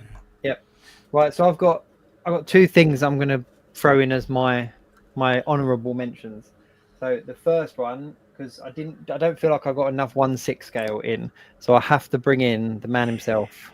Yeah, so this is the So Toys T800, and I wanted an Arnie on my shelf. I wanted a Terminator on my shelf, and I just couldn't find the right one. But then when I saw this one, I was like, yeah, this is the one, because he's got all the battle damaged head. He's got the gun. Obviously, he's got all the battle damage inside. It comes with the thumb up, like alternate hand. It comes with another jacket that's ripped at the arm, and you've got the exposed kind of machine underneath the knee and everything like that. My only gripe with it was that it didn't come with glasses, so I had to like get my 1/6 scale glasses from elsewhere. But then once I put them on, I just feel like it really just finishes the look off, and it's just you know, if you're a fan of Terminator, then the So Toys Terminator is phenomenal. He's also got a light up eye function as well, so obviously you can do that. So that would be my honorable mention. And also all these cartridges are actual like metal cartridges. That was an absolute ball ache trying to put them all in the vest without them falling out. But it's just a stunning figure. And the reason I put it on as my honorable mentions is because it wasn't released this year. It did come out like last year, but I only picked it up, I think it was the beginning of this year. But as a massive fan of Terminator, like this, to me, it's very so I've got the original release Hot Toy one, and that's very, very similar to it. They've done a great job with it. The blood application on that one and the Hot Toy one are absolutely stunning. Really, perfect. Really impressive. Perfect. Yeah. And I think that's why I went for the So version, because the Hot Toy one now was so much more expensive. The Hot Toy one's eye-watering. I paid a pretty amount for it, and the big issue with it is, unlike yours, the belt's made of pleather, and the belt is all all cracked and broke. So my belt's grey on mine now. So I might try and grab myself a 1/6 scale belt somewhere. The price point on this one was so much more reasonable than the Hot Toys one. Passport just said didn't come with glasses. No, that the So Toys did 2 versions, and one version came with glasses and one didn't. But the one that didn't come with glasses came with something else. And I was like, you know what? It's much easier for me to pick up a pair of glasses than it is for me to pick up like an alternate arm and stuff like that. So I opted for the one without glasses. And yeah, there we go. Perpetual's just said as well, is there a piece that you don't have represented in your collection yet that you want to pick up this year? Oh, yeah, so finally they're releasing Trick or Treat Studios doing the comic book accurate Eric Draven, because every time they do The Crow, they always do the movie version, whereas we're finally getting a comic book accurate black and white design of the proper original comic artwork as an action figure. So I'm really excited to get that. yeah. So, I mean, the first answer, Andy, is we were talking at the very start there. I'm going to have to pick up a vintage Star Wars figure this year. I'm missing a vintage Star Wars figure. But for me, I'm quite excited by Hot Toys Hono line, and also some of the third-party figures. I'm loving the fact that over the last year in particular, we've moved away from just MCU figures and we're getting comic book versions of figures now. So we've had a Magneto, we've got a Wolverine. Andy, I know you've picked up the Batman animated series, 2 of them, So I'm kind of excited for it to get some more non-movie comic book related characters, I'd love a Quasar or a Darkhawk or something like that, and I want a really good Thor figure. I want a comic accurate Thor figure. Yet to get one of them in me grubby little hands. I was going to say one of my favorite kind of. Do you remember Marvel Legends did the 12-inch figures? Yeah. So I've got Captain America, Thor, and Spider-Man, and the Thor is brilliant. He stands toe to toe with some of my 1/6 scale figures. Yeah. Obviously, when you look close enough, you can see that it's essentially an oversized, an oversized Marvel Legends figure. But yeah, it works really well. It works really well. For me, on that note, I think, like what we were saying earlier, I think I'd like to add a Vader to my 1/6 scale just to have that that Star Wars representation on my shelf. Aside from that, though, I've kind of gone back and started watching The Walking Dead again. I've got a Rick Grimes, I've got a Negan, and I kind of want to get a Daryl Dixon to kind of round that trio off. And that could be sacrilege if you're a fan of the comics, because obviously he's not a comic book character. He was created for the show. But yeah, Daryl Dixon's quite a hard one to kind of come by at a decent price. So yeah, maybe a Daryl Dixon or some more Power Rangers to go with my White Ranger. I'm also tempted, guys. If Fuzzy's still in the chat, remind us, Fuzzy, because you know what my brain's like. But we've got a new line of figures of mask vehicles and accessories coming out. Updated sculpts, better looking articulation. Can't remember who's making them, but Loyal Subjects, isn't it? Yeah, you're right. Loyal Subjects. They look great. They look great. I mean, I've got the vintages, so I don't know whether I would definitely get a Condor. That's my favourite vehicle. But yeah, I would love some of them, I think. Yeah. Have you seen that Funko are doing the Mighty Morphin Power Rangers movie Funkos as well? No, right. No. I'm so excited. Finally, I'll be able to have an Ivan Ooze on my shelf. Yes! Yeah. You know what? Funny enough, my son collects, this is my youngest son who's 6. He collects the Funko Mighty Morphin Power Rangers line, and he's got all but the Pink Ranger, and he's desperate to find it. And it's not expensive to buy, but the fun of the chase with him, like when we're going out and about, and he's like asking him, like, "Oh, have you got a pink Mighty Morphin Power Ranger?" And they're like, "No." So I could just go on eBay and buy one, but I'm like, no. But he's like loves it, absolutely loves it. But no, I think I might get some more of them Toy Battalion Power Rangers, or the Daryl Dixon Walking Dead. Just quickly though, on the Jada Toys subject, did you see my little short this week? You got Sagat and Blanca already? Yes. I'm still waiting on mine. So so good. I took full advantage of all this tax stuff that was going on, and import tax stuff, and just went direct. These aren't available until like August over here, but because of all the hiccups that were going on in politics, I took full advantage of that and got these guys sent over, and they are awesome. So just to show you while they're in hand, they are kind of, we saw them, didn't we, at Toy Fair, how much bigger they are. But when you look at them next to the others, crazy, they are bigger. They are much bigger. They're packaged up the same. The packaging is all the same. The accessories are all the same. But with a character like Sagat, and if you're a fan of the games, you remember how much bigger he was than your figures. They just look awesome next to each other on the shelf. So yeah, that's a massive win for me. I'm really, really happy with that one.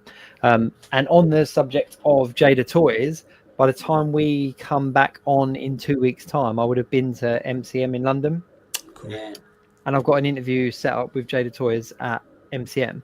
So I'll be talking to them directly. So if there are any questions that anyone has that wants me to put to Jada Toys, let me know, because I'll be speaking to them directly at MCM. And of course, if you're at MCM, come and say hello as well. And he's just saying there he's after a 12-inch Bay Baracus doll. Granddad bought it for Christmas. I don't think I've ever seen that one, Andy. Don't think I've seen that one. Wow. I mean, I remember a lot of the 18 figures, but I don't remember seeing that one. Oh, was it one of them ones like the big Terminator that used to talk and he pushed a button on it? Was it like one of them? Oh, right, yeah. It's like the Baracus, obviously, he'd start shouting all the Shut up, lines. boo. Shut up, boo. I ain't getting no pain. That's your go-to line, isn't it? That's it. Northern Nomad in the chat. Hello, fellow geeks across the pond. Good to see you, Northern Nomad. Hope you're doing well. Pete, I'm excited now. You said you want to go out and try and find some vintage Star Wars. We're still gonna have to do a toy fair. We need to do this toy fair. We keep saying this. Do you guys? So I made the decision, and I'm not saying that I'm an angel and I manage to do this every time, because I don't. But I did try and make the conscious decision a while ago that I wasn't going to buy Transformers and vintage toys from eBay anymore, because it spoiled the hunt, the joy of the hunt. So I'll only buy, or try and only buy, that kind of stuff when I go out hunting. Is that what you guys do as well, or do you just buy wherever you see it? Yeah, so I stopped buying from like the likes of In Demand, Comics, Collectables. I stopped buying from them a long time ago. And I basically go to Smith's, I go out toy hunting, I go to toy fairs. And I prefer that because, like you say, it's the old style thrill of the chase. I like like my daughter loves going and seeing what's on the shelves, and I like that. It's like being a kid again. If you just get it, it's easy. It's too easy to go online and just pay and get Comics Cocktails to ship it over in 3 days. You know what I mean? I prefer to go out and try and find it. For me personally, when it comes to things like, obviously, the opportunity to get hold of these Street Fighter figures months before they come out. Yeah. I was like, well, it's a no-brainer. Like, of course, I'll order them as opposed to wait for them to drop in Smith's. But when it comes to kind of more vintagey things, I do prefer cons and conventions and stuff when I have the opportunity to go. And what I tend to do is go with kind of a bit of a blank mind, as in, instead of looking for something specific, just go in and looking at what takes my fancy. That's exactly what I do. Seeing how it fits into my collection, because I know what I like. And if I kind of went to a convention, I'll go to MCM. If I went there and said, right, I want to find, 1996 something or something, then I might spend the whole convention like just going from stall to stall looking for it. But if I go there kind of going, you know what, I like Transformers, I like Thundercats, I like He-Man, like see what takes my fancy and going from there. Yeah. I've had to start taking photos of bits of my collection before I go to toy fairs, because the amount of times I've picked up vintage He-Man figures, getting home and realise I've already got one on the shelf hidden, but when you see some of these figures in decent nick out in the wild, I've just got to pick them up. I can't turn away from them, I think eBay's, like, for me personally, eBay is not specific enough. Like, it is just a large online marketplace, and I think when you go on there and you see action figures and you see stuff, like I do sell on eBay, like, I'm not going to lie, most of us do, but to buy on eBay, I'm very apprehensive about what I'm buying, and it's not the same as seeing something. And I think especially nowadays where you've got so many reproductions, like let's take the Hasbro Kenner Ghostbuster figures for example. you know, you could see something on eBay and think it was an original 80s version, but it's not. It's the 2020 reproduction, and you're buying what you see. So you're kind of relying on that seller to be 100% honest. And I don't know. I'm not a big fan of kind of increasing my collection via eBay. Joe 3B1 there. How? I don't buy them to sell. I buy them for myself. Job 3B1 there is just saying he misses the toy hunt, but Walmart is a nightmare and all that. So I'm assuming he's over in the States. I've got this kind of, maybe it's a misconception, so tell us if I'm wrong, but I've got this misconception that the States have got it so much better than us in terms of the yard sale, not the new toys, but like yard sales and things like that. And I'm forever watching videos of people going to comic sales and stuff that are just in kind of backyards and things and picking up really cool stuff. I go to car boot sales now and then. I don't know what you guys are like, but car boots are rusty forks and weird crockery. Do you know what I mean? I don't find any comics or toys there. The Joey one is on about, because he collects mainly Black Series Legends, all modern stuff. So for him, it would be the modern retailer. Modern stuff. It's few and far between in America for that stuff. But like you say, like the yard sales and stuff, like they have these, like it's almost like an open house sale if you ever watch the Game Chasers and channels like that. And they just go into someone's house that's moving and they're just selling all the crap from within the house, or someone's died or whatever. And people just rummaging through the house and picking things up. It's weird. Yeah. But I just think as well, like nowadays, because of the internet and the collecting communities and stuff, places like boot sales and charity shops and stuff, places you would find real kind of diamonds, they're now looking things up and listing them for what people are going to pay. So you're not going to find those kind of things the way that you used to. You know, I remember even a few years ago taking my son out to one of the boot sales because he wanted some Jurassic Park toys, and I was like, oh, well, let's go and get some, like, we'll find some original ones at like a car boot. And they were all listed at like ridiculous prices, and I was like, this is rubbish. Like, my son just wants an old school Jurassic Park figure. Like, you know, we're not paying collector money for that. Like, the best thing you want to do is get yourselves to a BP Toy Fair, because most of the stalls are run by fellow collectors, and usually the more you buy, the cheaper everything gets. And it's usually a good way of, say you wanted a new Jurassic Park your collection. I know there's a guy there. He's got a shop up your way, actually, Pete, called the Dino Den in South Shields. Oh yes. And basically, he will just have a ridiculous amount of dinosaurs, and you can just buy about 10 different dinosaurs, and it'll be cheaper than buying them all individually on eBay. And like when I've done stalls, there's a guy down there as well, DNA Toys, called Dario. He's a chap and a half from Scotland, and he will basically come over to my stall and go, I've not really made much sales today, so I don't have much money, but I really want that off your stall. Come to my stall, Sorrel, and he'll take me over to his stall and be like, choose £40 worth of goods. And I love the fellow collectors still help each other out at them kind of events. And there's nothing better than when someone's got a big box of bits from the 80s and you could just siphon through it like, I need a sword of omens, I need a and just pick things out that you need. Yeah, I've done that with a few He-Man sellers at that Gateshead Con that I know you've been to, where they've just got this huge box, and if you've got the time and the patience to sit and kind of just go through it bit by bit, because it's just random, you can get some real gems, you know, like picking up, like you say, loose weapons and things that you'd never find, because the seller probably doesn't even know what figure they connect to, so they're just in the box somewhere, you know. So it's good stuff. It is good stuff. I love it. Yeah. I've met some really good friends going to BP Toy Fairs, especially the Doncaster one. It's massive, and I've met so many sellers there now. It's so fun. Yeah. I want to do the Doncaster one. We'll put that on the list, and you can pop over and we'll do Doncaster one. Yeah. It's just said here as well. Perpetual said, "What's your best car boot find?" Mine is not for me. So, you know, just. This was crikey. How old's my son? 17. Maybe it's 10 years ago. And it was a huge kind of box full of wrestling figures, wrestling ring. There must have been about 100, 150 figures in the box. And I got it for like $5 or something like that. So it wasn't for me, and my son just loved them, played them to death, you know. In terms of stuff for myself, I honestly don't think I've ever found anything that jumped out at me from my own private personal collection, really. Nothing of like real wow, you know. I'm not lucky like that. You know how you hear people saying, "Oh, I found an Amazing Fantasy 15 for 30 pence in a car boot."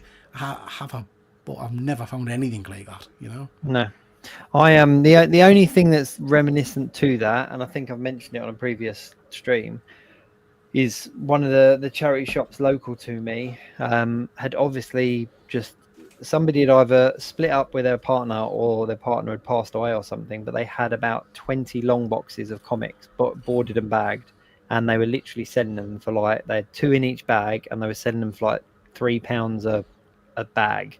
And I literally probably spent about 120 quid, but I spent hours just going through them all, picking out all the ones that took my interest, and just filled so many gaps. This is when I collected comic books, like seriously, filled so many gaps in my collection with things that I wouldn't have been able to pick up or would have had to pay a lot more money for.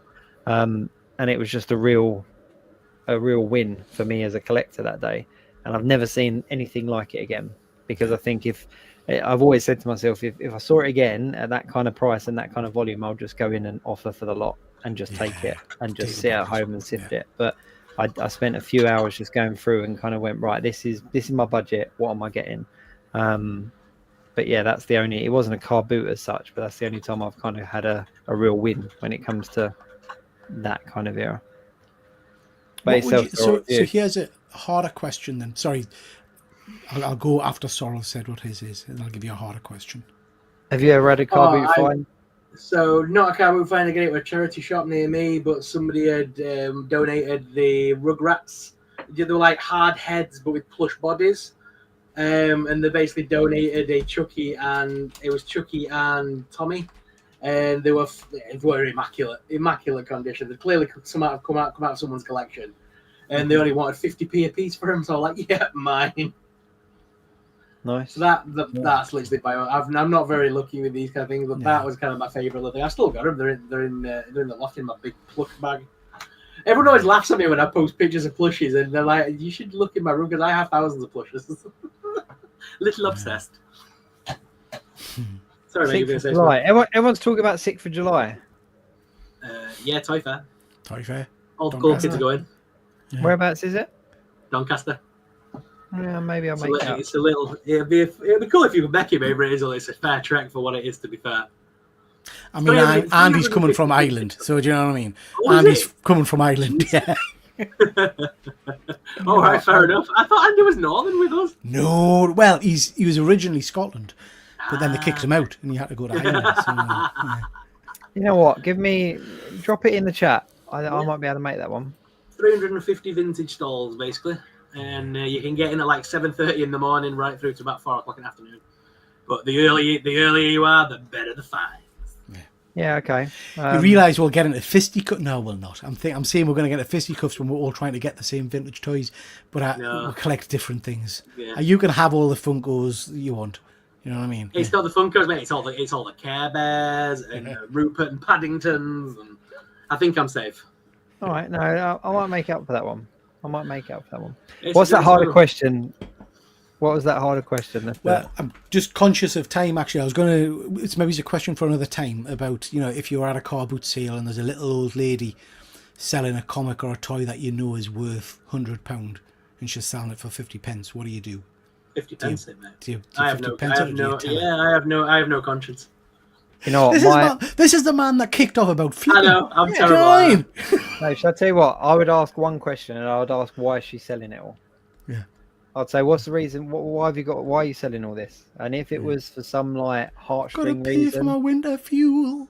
If it was something like that, then I would say, look, this is worth more than what you're selling it for, and I would offer her more money. Winter fuel is your tenner back then, love you, all right. Andy saying, ask her if she's got more at home. But I was going to say, Shiny's question there's a good one as well. What was that? What's something that you thought was a great deal, but actually you overpaid for? I thought there were a lot of things that I shouldn't say on a live stream. I want to know what that is now.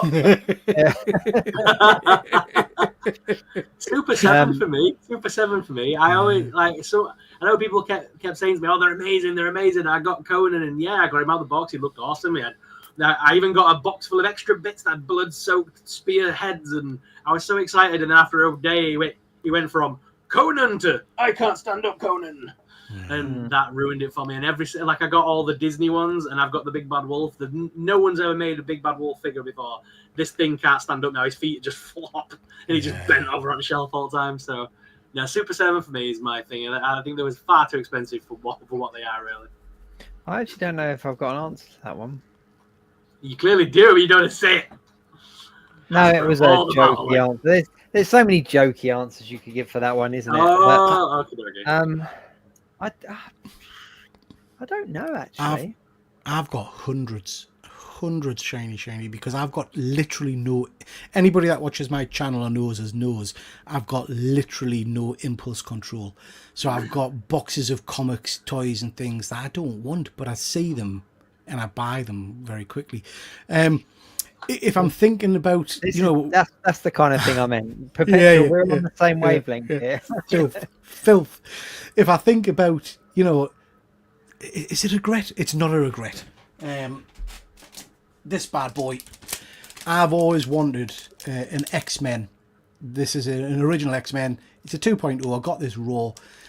Always wanted one of these. This came up for sale for $5,000.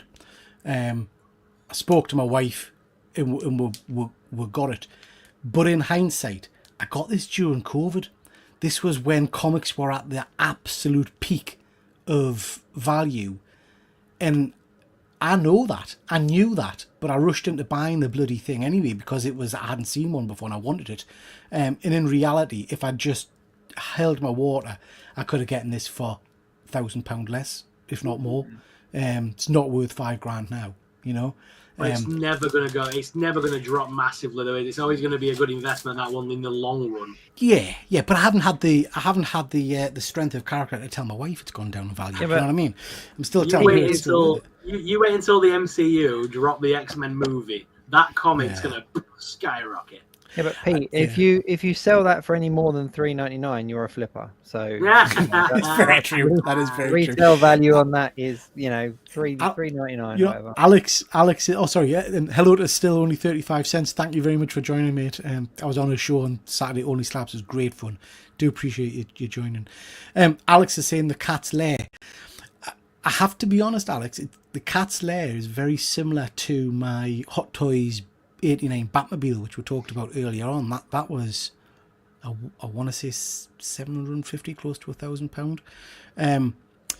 The Hulkbuster behind us, a lot of money, but it's great. It's die-cast, it's bulky.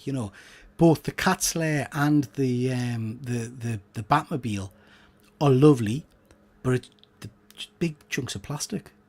Do you know what I mean? And you can't not look at it and say that's nearly £1,000 for a chunk of placky. I'm going to join you on that one, actually, and I'm going to risk saying the HasLab Sentinel.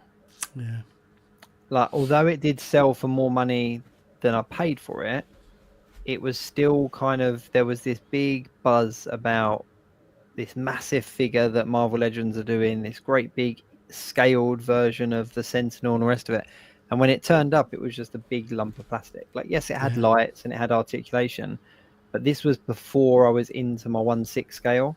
And when you look at the retail price that was on the HasLabs, I was kind of like, no way. I could get a much more detailed figure for less money. Yeah. Not necessarily of a Sentinel, but I could get a better value piece of my collection than what the HasLab was.